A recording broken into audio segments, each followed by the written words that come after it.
ও ঈশ্বর খুব সুন্দর একটা জীবন উপহার দিয়েছেন, আর তুই এখনো তোর অতীত আঁকড়ে বসে আছিস। মাসি আমি বিহু, অনুষ্কার কাছে আমি সবটা শুনেছি। ঠিক হয়নি, ঠিক হয়নি বিহু। তো টুবাইকে চিঠি লেখা, টুবাইয়ের জন্মদিন পালন করা, তুই এ বাড়িতে যা যা করেছিস আমাকে অনুষ্কা বলেছে ঠিক হয়নি এগুলো করা। বিহু তুই বর্তমান ঋষি, অতীতকে মনে রাখতে গিয়ে বর্তমানকে অস্বীকার করা যায় না মা। ও বিহু, এখন এখন ঋষি তো তোর সব, ওই বাড়িটা, ওই পরিবারের মানুষজন, ওই সম্পর্কগুলো, ওগুলো সব তোর নিজের।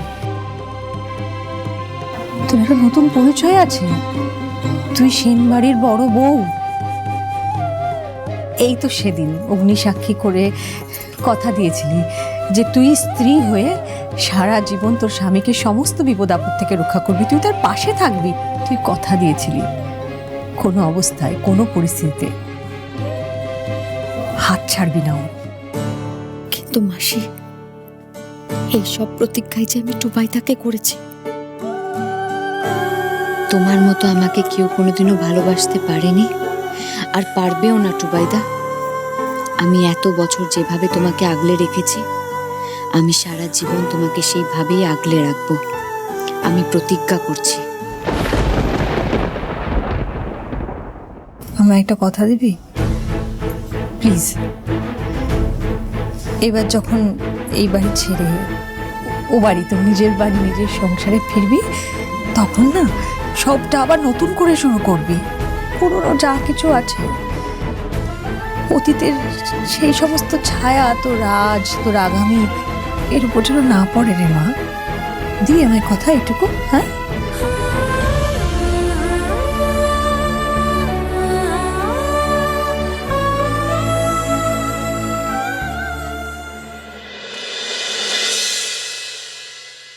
আমি এখানে আর এক মুহূর্ত থাকবো না। কাল সকালেই আমি কলকাতা ফিরে যাব, আর মিস বৃষ্টি বাড়িকে আমি সারা জীবনের মতো এখানে ছেড়ে যাব। এতদিন ধরে উনি আমায় কলকাতায় জ্বালিয়ে গেছেন, আর তাতে ওনার কোনো শান্তি হয়নি। আর এখানে এখানে উনি আমায় শায়েস্তা করবেন? এত বড় সাহস ওনার!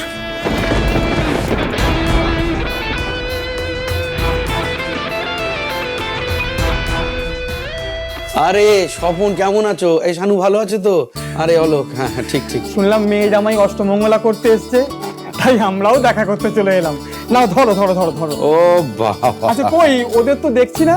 আর বলো না, এতটা জার্নি করে এসছে তো ভেতরে একটু বিশ্রাম নিচ্ছে, সবে খাওয়া দাওয়া করে শোনা। পরিতোষ দা, তোমার শরীর ভালো আছে তো? তুমি হলে আমাদের ইউনিয়ন লিডার, তুমি ভেঙে পড়লে কিন্তু আমাদের হয়ে দলে গলার আওয়াজ তোলার মতো কেউ নেই। না না না, অত চিন্তা করার কিছু নেই, আমি বেশ ভালোই আছি। আচ্ছা আচ্ছা, তাহলে এবার আসল কথায় আসা যাক। বলো। বলছি জামাইয়ের সাথে টাকা পয়সার ব্যাপার নিয়ে একটু কথা বললে ভালো হতো না? কোহিনূর রাজবাড়ির কাজ তো আমাদের শুরু হয়ে গেছে। উনি তো বলেছিলেন যে কাজটা আরম্ভ হলে পরেই আমরা যে টাকাটা পাবো উনি সেটা আমাদের বুঝিয়ে দেবেন, কিন্তু আমরা তো এখন একটা কানাকড়িও পাইনি। তুমি একটু জিজ্ঞাসা করে দেখো না, আদৌ আমরা টাকাটা পাবো তো? কি হয়েছে?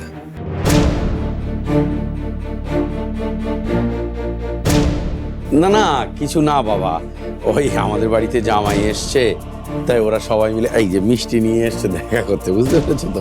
ভালোই হয়েছে আপনার সাথে দেখা হয়ে গেছে, এতদিন পরে বৃষ্টি বাড়িতে এসছেন। দেখুন, আপনার কথা মতো তো কোহিনূর রাজবাড়ি এলাকাটা আমরা আগেই ফাঁকা করে দিয়েছি, তাই আমরা এসেছি একটু টাকা পয়সার ব্যাপারে কথা বলতে আপনার সঙ্গে। আহা স্বপন, আমি তো তোমার বললাম এত দূর থেকে জার্নি করে এসছে, ভালো করে বিশ্রামও নিতে পারেনি। আমি কাল সকালে কোহিনূর রাজবাড়ি যাব কাজ দেখতে। সেখানে আপনাদের সবার সাথে দেখা হবে, আর যা কথা বলার আছে সেখানেই হবে, বাড়িতে নয়। হ্যাঁ তাই তাই তাই তাই তাই শুনলে সব কথা, আর তো কোনো প্রশ্ন থাকলো না, তাহলে সব মিটে গেল। ঠিক ঠিক।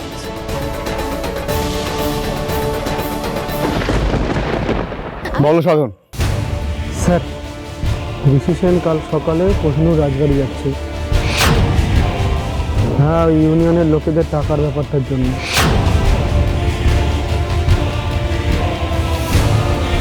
আজকে রাতটাই শেষ। যত ভালোভাবে পারো শ্বশুর বাড়ি আদর খেয়ে নাও ঋষি সেন। কালকে তোমার শেষ দিন।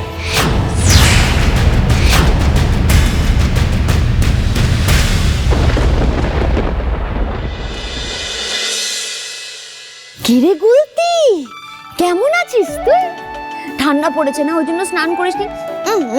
অনেকদিন স্নান করিসনি। দাঁড়া, মাসিকে বলবো তোর জন্য একটা হেভি সোয়েটার বানিয়ে দিতে। আর তোর ভাই ভাই এই তো বালতি, এটা আমার বোতাম, এই তো কাটাপ্পা। কিরে, তোর এখনো বেস্ট ফ্রেন্ড আছিস? নেই? ওই যে জাম্বুমানটা আবার এসেছে। তো তোর এখন আর বেস্ট ফ্রেন্ডস নেই? কিরে বোতাম, তোর সাথে ঝগড়া হয়েছে কেন? এগুলো কি বিছানায় রাখার জিনিস? সরান এখান থেকে। মানুষ ঘুমোবে কোথায়? কেন, ছোটবেলা থেকে তো আমি ওদেরকে নিয়ে এসি, তাই না? কতদিন পর দেখছি আজকে আমি ওদের সাথে শুভ। কি ভালো লাগছে, আমার কোনো অসুবিধা হবে না। হ্যাঁ, কিন্তু আমার তো হবে। আপনার মতো আমার তো কোনো বোকা বোকা হ্যাবিট নেই। আর আপনি খুব ভালো করে জানেন আমি কারোর সাথে। হ্যাঁ হ্যাঁ হ্যাঁ, আমি খুব ভালো করে জানি আপনি কারোর সাথে বেড শেয়ার করতে পারেন, রাইট। তারপরেও এই জিনিসগুলো এখানে থাকবে। কিন্তু এটা তো আপনার বাড়ি নয় মিস্টার সেন, এটা আমার বাড়ি। আর এখানে এক এবং একমাত্র আমার নিয়ম চলে। আর এই খাটে আমি ঘুমবো, আর আপনি এ বাবা, এই ঘরে তো কোনো কাউচ নেই, কি করা যায়? আমি বরং এক কাজ করছি, আমি না এখানে একটা ম্যাট্রেস পেতে দিচ্ছি, আপনি ওখানে শুয়ে পড়ুন। What, have you gone mad? আপনি ঋষি সেনকে এই ম্যাট্রেসে শুতে বলছেন? কেন, এতে প্রবলেম কোথায়? আমি যদি নিজের এত বছরের অভ্যেস ভুলে একটা কাউচে ঘুমোতে পারি, যেখানে এ পাশ ফিরলে পড়ে যাওয়ার ভয়, ও পাশ ফিরলে পড়ে যাওয়ার ভয়, আপনি একটা নরম তুলতুলে ম্যাট্রেসে ঘুমোতে পারবেন না? চিন্তা করবেন না, ওটা আপনাকে কারোর সাথে শেয়ার করতে হবে না। মিস বৃষ্টি বাড়ি, আমি এই ধরনের অপমান কিছুতেই সহ্য করব না। আপনি আপনার সমস্ত লিমিট ক্রস করে ফেলেছেন। আমি এখানে আর এক মুহূর্তেও থাকবো না। বেশ, ভেরি গুড, থাকতে হবে না, চলে যান। আপনার যেখানে ইচ্ছা সেখানে চলে যান। আমি কি আপনার পায়ে শেকল বেঁধে রেখেছি? যান, চলে যান। কিন্তু এক মিনিট, কলকাতা ফিরে আপনি ঠাম্মি দিদিকে কি উত্তর দেবেন? আপনি কেন চলে গেছেন? মিস বৃষ্টি বাড়ি, আপনি বোধহয় ভুলে যাচ্ছেন, এই বৃষ্টি বাড়িতে শুধু আপনারই বাড়ি নেই, আমারও বাড়ি আছে। আমি সেখানে গিয়ে থাকবো। বলছি যে বৃষ্টি বাড়ি গিয়ে তুই যেন আবার আমাদের বাড়িতে চলে যাস না, পিহুর বাড়িতেই থাক, কারণ ওটা তোর শ্বশুর বাড়ি আর ওখানে থাকাটাই নিয়ম। দিদি, তুমি আমাকে এমন কথা কেন বলো যেগুলো আমার পক্ষে রাখা সম্ভব নয়?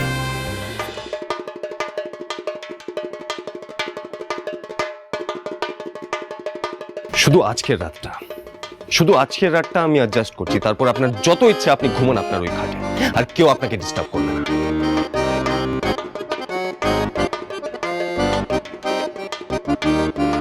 আমার দিকে লাইটটা অফ করলাম।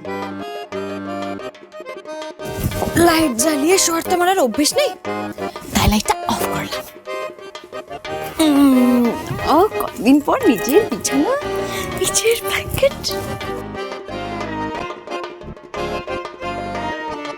বেশ হয়েছে, নিজের বাড়িতে আমার উপর অত্যাচার করার ফল হাড়ে হাড়ে টের পাবেন এবার।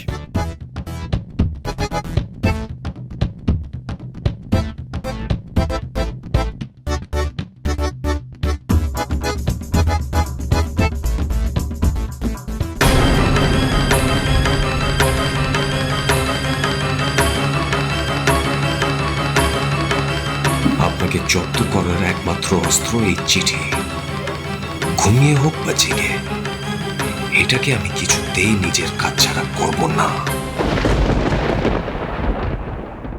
আপনি কি ঠান্ডা এখানে?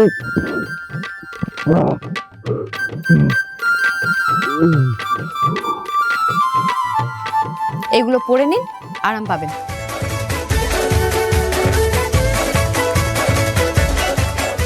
একদম পারফেক্ট লাগছে আপনাকে, শীতকালে জামা